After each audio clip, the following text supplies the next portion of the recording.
Welcome to DNS news channel.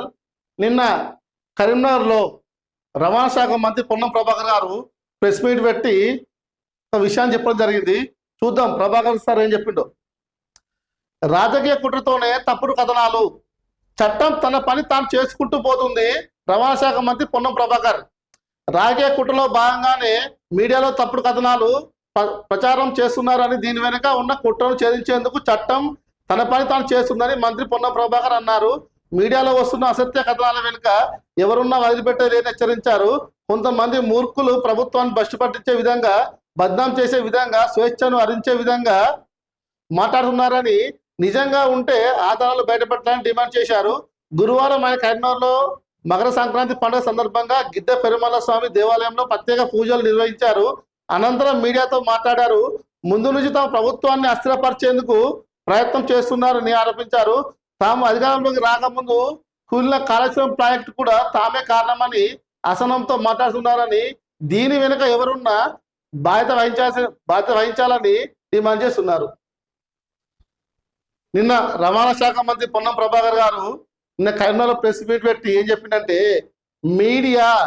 Media వ్యక్తిగత స్వేచ్ఛను హరిస్తుందని, ప్రభుత్వంపై కావాలని బుర్ర జల్లుతుందని, నిరాధారమైన ఆరోపణలు చేస్తుందని పొన్నం ప్రభాకర్ గారు చాలా తీవ్రంగా ధ్వజమెత్తారు. దాంతోపాటు కాంగ్రెస్ ప్రభుత్వం అధికారంలో వచ్చిన కాంచి ఇప్పటి వరకు కావాలని బీఆర్ఎస్ పార్టీ వాళ్ళు కానీ, ప్రతిపక్షాలు కానీ వాళ్ళ మీద కావాలని బుర్ర జల్లుతున్నారని పొన్నం ప్రభాకర్ గారు చాలా తీవ్రంగా నిన్న హెచ్చరించడం జరిగింది. ఏం చెప్తుందంటే, ఎలక్షన్స్ కాకముందుకు, ఎలక్షన్ పెట్ట ముందుకు, కాంగ్రెస్ పార్టీ అధికారంలో రాకముందుకే కాళేశ్వరం ప్రాజెక్ట్ అనేది కుంగిపోయిందని, కాళేశ్వరం ప్రాజెక్టు కుంగిపోవడానికి కాంగ్రెస్ ప్రభుత్వంకు ఎటువంటి సంబంధం లేదని పొన్నం ప్రభాకర్ చెప్పడం జరుగుతుంది.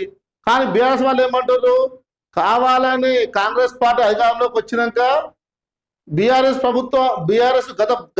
ప్రభుత్వాన్ని బదనాం చేయాలని బాంబులు పెట్టి పేల్చిదని బీఆర్ఎస్ వాళ్ళు చెప్తారు.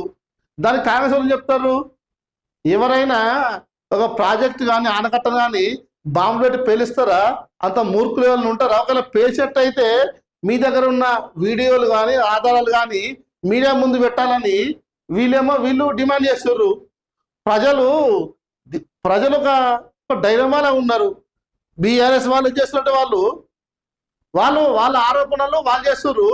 లేదు, మీరు చేస్తున్న ఆరోపణలు నిరూపించాలని వీళ్ళు చెప్తారు. దాంతోపాటు మీడియా అనేది వ్యక్తిగత స్వేచ్ఛను హరిస్తుంది. అలా చేసినట్టయితే ఇక ముందు వ్యక్తిగత స్వేచ్ఛను హరించినా కూడా, ప్రభుత్వాన్ని బదనాం చేసినా కూడా చట్టం చాలా సీరియస్గా ఉంటుందని, చట్టం తన పని తను వేసుకపోతుందని పొన్నం ప్రభాకర్ సార్ మీడియాను హెచ్చరించడం జరిగింది.